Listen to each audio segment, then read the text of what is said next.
ज़रूरी है। अब आप ज़रा समझिएगा इस बात को कि तोशाखाना है क्या। एक चीज़ याद रखनी है, नवाज़ शरीफ ने अपनी नॉमिनेशन पेपर कागजात नाम से दाखिल कराए, इलेक्शन लड़ा, वज़ीर-ए-आज़म बन गया, पनामा में नाम आया। जब सुप्रीम कोर्ट के सामने आया तो सुप्रीम कोर्ट ने जब वो चीज़ सारी चीज़ें उन्होंने देखी कि ये प्रॉपर्टीज़ आपकी है, उन्होंने कहा नहीं हमारी, वो प्रोसीडिंग करते खतरी खाता आ गया। पता है आपको, फोंडा मजाक। फिर घोड़ों खच्चरों पे वो आया जी जनाब दुबई से पैसे ट्रांसफ़र हुए सऊदी है, ये उससे बड़ा बोंडा मजाक। फिर वो कहते हैं मेरी सेंट्रल लंदन क्या पूरे पाकिस्तान में जाती। एक कहता अल्हम्दुलिल्लाह ये हैं वो ज़राए, एक असेंबली में बैठता है वो कहता है ये है वो ज़राए। तो वो ज़राए जब देखते ज़राए आई कोई मजाक बनाया हुआ था यहाँ बैठ कर। और ये जब JIT बैठी, JIT ने कागजात नामजदगी जब देखे तो पता लगा कि दुबई के अंदर एक कंपनी खुलाई है, उनके बच्चों ने जो मनी लॉन्ड्रिंग करती है, और उसमें ये मुलाजम शो किए अकामा लेने के लिए, ताकि पाकिस्तान तो आ नहीं सकते थे ना, तो वहाँ का अकामा लिया हुआ था, वो अकामा रेजिडेंटशिप के लिए वो लेते हैं वहाँ पर। अब वो डिक्लेयर नहीं किया, वो सादों और अमीना रह के 62(1) ऐप सुप्रीम कोर्ट ने देखा, अदालत ने देखा ये कॉलो फेल में तजाद है, जालसाजी है, आप कह दें अमानत में ख़यानत की है, झूठ बोला है, तो इसलिए उसे कर दिया डिस्क्वालीफाई। अब तोशाखाना फ़र्क इसलिए है कि हर साल आप ना डेक्लेरेशन जमा कराते हैं कि मेरे सासे कम हुए हैं, ज़्यादा हुए हैं, कम हुए हैं। इमरान खान साहब ने तोशाखाना में जो गिफ्ट उन्हें मिलते थे उनकी वैल्यूएशन कराई, वैल्यूएशन के मुताबिक पैसे जमा कराए, जमा करा के वो चीज़ें बेच दी। तो ये तो जायज़ काम है, नाजायज़ तो नहीं है। वरना पर इतना शोर क्यों मचाया जा रहा है, केस क्यों बनाए जा रहे हैं, ये क्या? वो बताऊँ, वो कहते हैं कि जनाब इन्होंने जो चीज़ें ख़रीदी इन्होंने अपनी एनुअल स्टेटमेंट में नहीं दिखाई। अच्छा, इसका जवाब बड़ा सीधा सा है। अगर जो इनकम टैक्स लॉ समझता है ना, हर क्लोजिंग फाइनेंशियल ईयर को 30 जून को जो असासे हैं ना तब डिक्लेयर करनी। यानी फ़र्ज़ करें मेरे पास, अगर मैं मोबाइल मजाक कर कह रहा हूँ, मेरा ये दफ्तर है, दफ्तर डिक्लेयर करूँगा, मेरी गाड़ी है, गाड़ी डिक्लेयर करूँगा, बैंक अकाउंट है, बैंक अकाउंट डिक्लेयर करूँगा। तो इमरान खान साहब जो कैश वगैरह था वो सारा डिक्लेयर कर दिया उन्होंने। अगले 1 जुलाई से अगला साल शुरू होगा, वो जो पैसे थे उस पैसे से उन्होंने तोशाखाना में चीज़ें खरीद के बेच दी। जो अगला साल आया उससे पहले खरीद के बेच चुके थे, तो वो तो कैश देना था यार। मैंने को तोशाखाना के असासे नहीं दिखाने थे यहाँ पर, ये मजाक बनाया उन लोगों ने वहाँ पर बैठ के। अच्छा चले फ़र्ज़ करें वो नहीं डिक्लेयर किया, मैं चले मान लूँ वैसे बिल्कुल डिक्लेयर किया एक चीज़, फ़र्ज़ करें ऐसा है, तो सेक्शन 137 है इलेक्शन एक्ट का, वो कहता है ये मिस डिक्लेरेशन होगी। अच्छा, अगर मिस डिक्लेरेशन है ना तो इसकी सज़ा सेक्शन 157 ने कहा है करप्ट प्रैक्टिसेस। अच्छा, तो करप्ट प्रैक्टिसेस होगी, करप्ट प्रैक्टिस के लिए सेक्शन 172 में जाना पड़ेगा, इस्तगासा होगा, सेशन जज के पास जाएगा, साल लगेंगे, और उसमें अगर सज़ा हो जाए, और अगर उसमें 63(1)(h) में है, अगर आपकी 2 साल से ज़ायद सज़ा हो तो फिर आप डिस्क्वालीफाई होते हैं। कौन जीता है तेरी जुल्फ़ के सर होने तक। पहले तो इलेक्शन कमीशन ज़्यादा से ज़्यादा क्या कर सकता है, इलेक्शन कमीशन अदालत नहीं है, 62(1)(f) का इख्तियार इलेक्शन कमीशन के पास नहीं है। ये जो कवानीन है इसके मुताबिक इलेक्शन कमीशन सिर्फ़ और सिर्फ कह सकता है कि आप करप्ट प्रैक्टिसेस की, उसका फिर बड़े केस पड़े हैं। अलीम खान के पास आज 10 साल हो गए हैं, जनाब उन्होंने इस्तगासा दायर किया हुआ, क्या हुआ उस इस्तगासे। तो ये तो तोशाखाना में भी भूल जाए, इलेक्शन कमीशन अगर इख्तियारात से ज़्यादा तजावुज़ करेगा ना तो वो फंस जाए, और उससे कोई चांस मैं नहीं समझता कि इलेक्शन कमीशन इस स्टेज के ऊपर इतना बड़ा धोखा दे। कोई धोखा का लफ्ज़ इस्तेमाल कर रहा हूँ क्योंकि अदालत नहीं है, ज़्यादा से ज़्यादा वो ये कर सकती है कि इस्तगासा दायर करवा सकती है, उसमें जब सज़ा होगी तब देखी जाएगी। कोई सवाल ही पैदा नहीं होता। मैं चैलेंज कर रहा हूँ इस बात को, यार ये आपके चैनल में याद रखिएगा, ले आए किसी माई के लाल को इस बात पे जवाब दे आ गया। इसको फॉरेन फंडिंग का, फॉरेन फंडिंग तो थी नहीं, पैसा आइडेंटिफाइड है। अस्सलाम वालेकुम जी, मैं उस्मान मलिक और आप देख रहे हैं नया पाकिस्तान। हमारे साथ जो मौजूद है कानूनी शख्सियत तो हैं ही, सीनियर वकील हैं, और साथ साथ जो इस वक्त मुल्क के अंदर कानूनी मामलात हो रहे हैं उनके ऊपर उनकी बहुत नज़र है। नाम है अज़हर सिद्दीक़ साहब। सर अस्सलाम वालेकुम। वालेकुम अस्सलाम। सर बहुत शुक्रिया पहले तो आपका कीमती वक्त देने का। कुछ हमारे पास सवालात हैं और हम चाहते हैं कि एक आसान से उन्हें बयान किया जाए ताकि हम रिसेंटली अभी जो एक मुकदमा हुआ, जी एक ज़हन में रखिएगा, मैंने लोग अमूमन होता है जब आते हैं ना मेरे पास कुछ सवाल लिख के लाने, मैंने उन्हें कहा नहीं भाई जो आपका दिल चाहे, जिस तरह का सवाल चाहें आप सवाल रखें। मेरी कोशिश होती है, चूँकि चीज़ें मेरी फिंगर टिप्स पे होती हैं, तो मैं कोशिश करता हूँ उसी के मुताबिक जवाब, जो भी आपका जो दिल चाहे आप सवाल पूछें, इंशाल्लाह जवाब देने की कोशिश करें। सर ये बताएं, अभी पिछले दिनों इमरान खान साहब के हवाले से एक ममनुआ फंडिंग का जो FIR दर्ज की गई है, उसे आप कानूनी हवाले से किस नज़र से देखते हैं? देखिए, एक बात तो यह जहन में रख लीजिएगा कि इमरान खान साहब एक तहरीक का नाम है, तहरीक इंसाफ अपनी जगह पर है, लेकिन उनके ऊपर अब तक जितने हमले हुए हैं ना, चाहे वो कानूनी हमले हैं, सियासी हमले हैं, वो बुरी तरह नाकाम हो चुके हैं।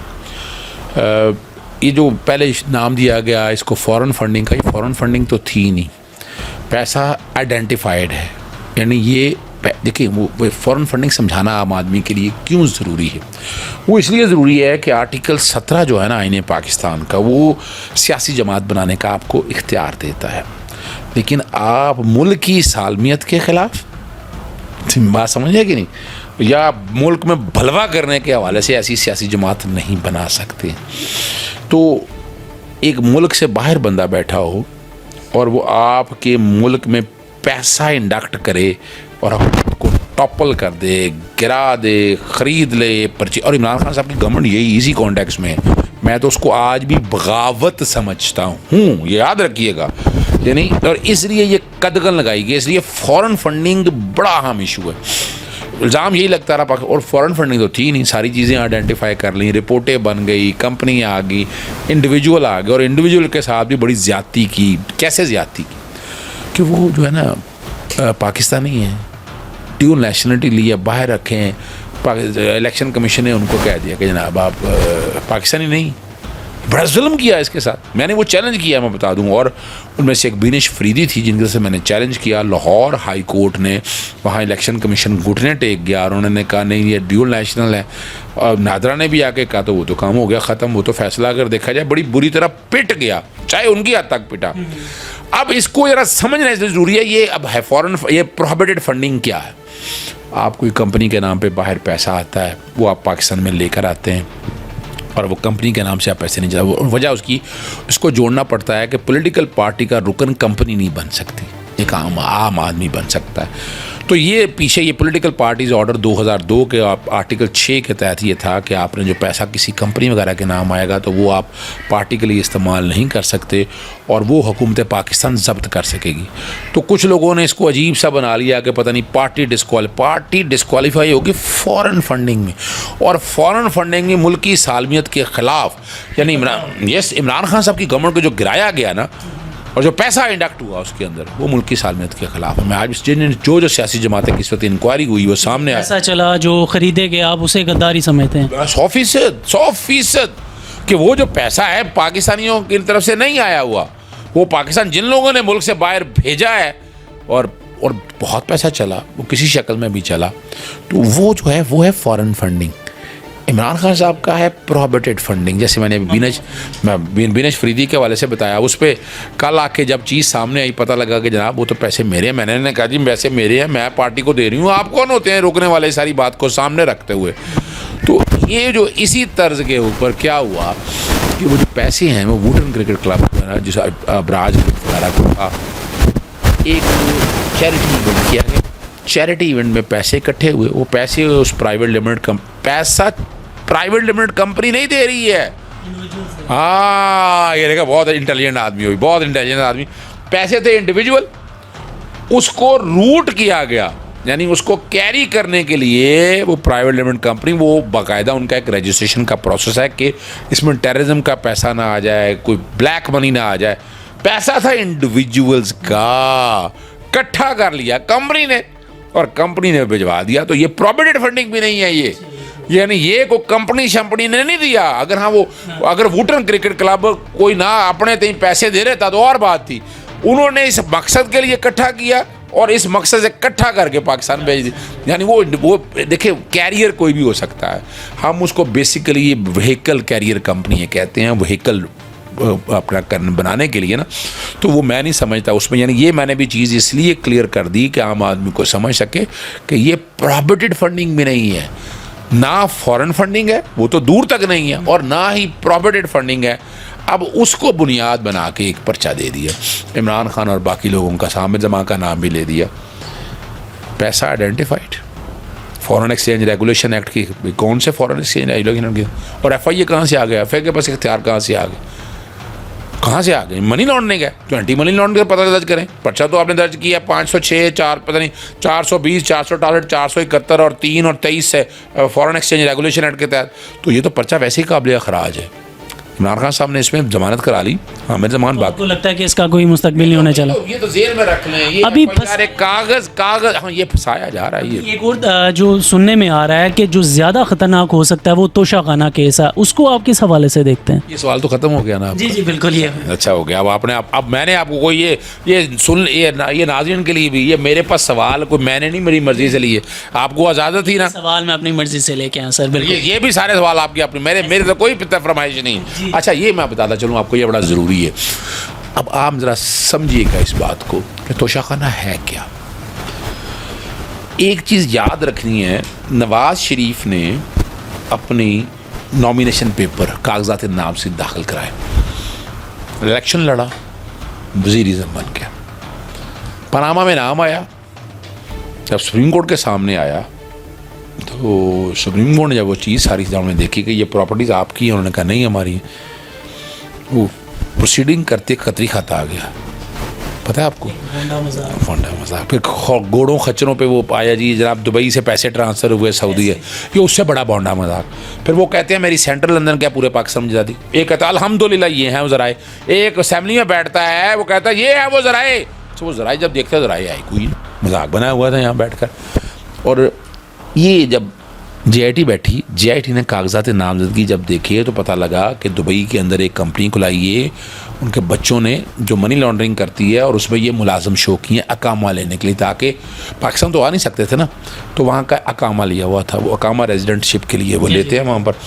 अब वो डिक्लेयर नहीं किया, वो सादों को रमीना रह के 62(1) ऐप सुप्रीम कोर्ट ने देखा, अदालत ने देखा ये कॉलो फेल में तजाद है, जालसाजी है, आप कह रहे अमानत में ख़यानत की है, झूठ बोला है, तो इसलिए उसे कर दिया डिस्क्वालीफाई। अब तोशाखाना फ़र्क इसलिए है कि हर साल आप ना डेक्लेरेशन जमा कराते हैं कि मेरे सासे कम हुए हैं, ज़्यादा हुए हैं, कम हुए हैं। इमरान खान साहब ने तोशाखाना में जो गिफ्ट उन्हें मिलते थे उनकी वैल्यूएशन कराई, वैल्यूएशन के मुताबिक पैसे जमा कराए, जमा करा के वो चीज़ें बेच दी। तो ये तो जायज़ काम है, नाजायज़ तो नहीं है। वरना पर इतना शोर क्यों मचाया जा रहा है, केस क्यों बनाए जा रहे हैं, ये क्या? वो बताऊँ, वो कहते हैं कि जनाब इन्होंने जो चीज़ें ख़रीदी इन्होंने अपनी एनुअल स्टेटमेंट में नहीं दिखाई। अच्छा इसका जवाब बड़ा सीधा सा है। अगर जो इनकम टैक्स लॉ समझता है ना, हर क्लोजिंग फाइनेंशियल ईयर को 30 जून को जो असासे हैं ना तब डिक्लेयर करनी। यानी फ़र्ज़ करें मेरे पास, अगर मैं मोबाइल मजाक कर कह रहा हूँ, मेरा एक दफ्तर है, दफ्तर डिक्लेयर करूँगा, मेरी गाड़ी है, गाड़ी डिक्लेयर करूँगा, बैंक अकाउंट है, बैंक अकाउंट डिक्लेयर करूँगा। तो इमरान खान साहब जो कैश वगैरह था वो सारा डिक्लेयर कर दिया उन्होंने। अगले 1 जुलाई से अगला साल शुरू होगा, वो जो पैसे थे उस पैसे से उन्होंने तोशाखाना में चीज़ें खरीद के बेच दी।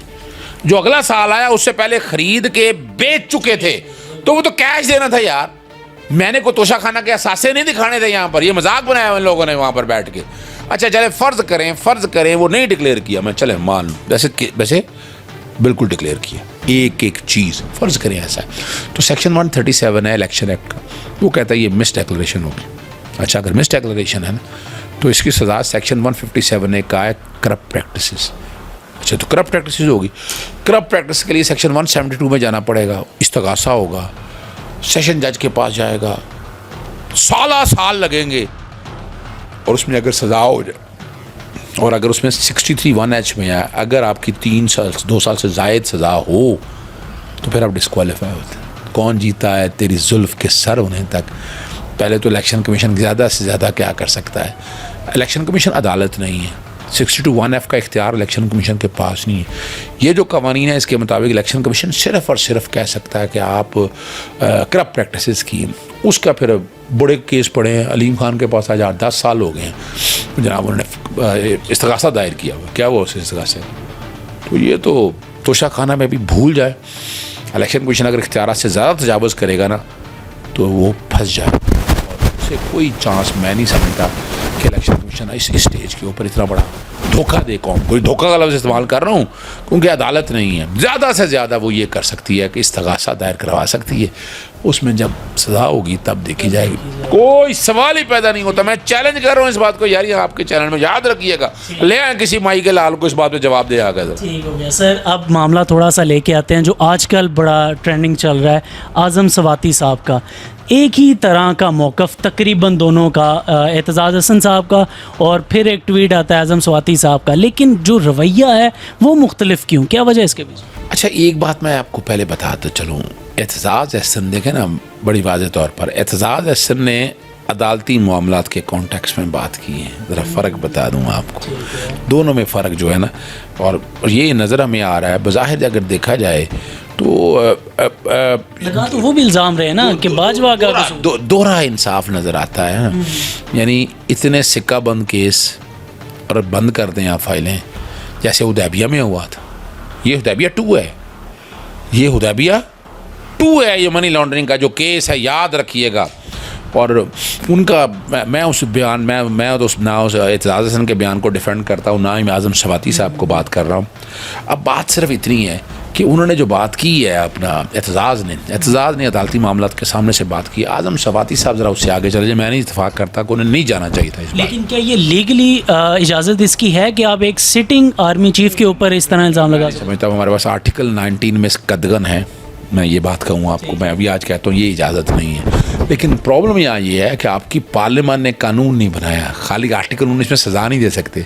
इसके लिए पीका ला में सेक्शन 20 में तरमीम की थी इमरान खान साहब ने। अगर ये इमरान खान साहब के दौर का कानून होता तो आज आज़म सवाती की जो गिरफ्तारी है वो जायज़ होती, चूँकि वो सेक्शन 20 जो ऑर्डिनेंस का है ना, वो इस्लामाबाद हाई कोर्ट ने इलीगल डिक्लेयर कर दिया, अनकॉन्स्टिट्यूशनल। FIA या हुकूमत पाकिस्तान ने उसकी अपील दायर की और वापस ले ली मौजूदा हुकूमत ने। अगर मौजूदा हुकूमत वाकई सिंसियर है, इदारों की तौकीर चाहती है, तो कानून बनाए ना इसमें। सेक्शन 20 जैसे इमरान खान साहब ने ऑर्डिनेंस बनाया था, ये नया ले, पार्लियामान में इनकी अक्सरियत है, जैसे इन्होंने अभी आपके सामने नैब लॉ तब पास करवाया ना, ये कानून जाके वहाँ पास कराएं। और कानून पास करवा ये ज़रूरी है, मैं बताऊँ आपको, इस तरह का कानून होना ज़रूरी है। ये ज़ुबान दराजी इस तरह की मैं नहीं समझता हूँ, लेकिन सवाल है कि आज़म सवाती ने कह दिया तो कानून में है ही कुछ नहीं ना, पकड़ ही कोई नहीं है, कानून में है ही नहीं। अब मैं क्या कर सकता हूँ? अगर वो पकड़ते हैं तो फिर क्या ये इलीगल मैटर नहीं आ जाता? असूली तौर पर उनकी गिरफ्तारी मैं समझता हूँ गैर कानूनी है, मौजूदा हालात को सामने रखते हुए। लेकिन मैं स्टांच सपोर्टर हूँ, इस कानून में तरमीम करें। आपका right of land liberty and with no yes freedom of speech को कंट्रोल करना है, रेगुलेट करना है, वो नहीं रेगुलेट किया उन्होंने। सेक्शन 20 के तहत होना था, वो नहीं कर सके वो। ठीक है सर, बहुत शुक्रिया आपके वक्त का। नाज़रीन, जो कानूनी मामला इस वक्त मुल्क के अंदर चल रहे हैं, हमने पूरी कोशिश की कि आपको सदीक साहब हैं, इनके थ्रू आपको एक ब्रीफली, एक आसानी के साथ बताया जाए जो भी इसके अंदर मुबहम है, ताकि वो एक आम आदमी की समझ में आ सके। आप देख रहे थे नया पाकिस्तान और मैं उस्मान मलिक।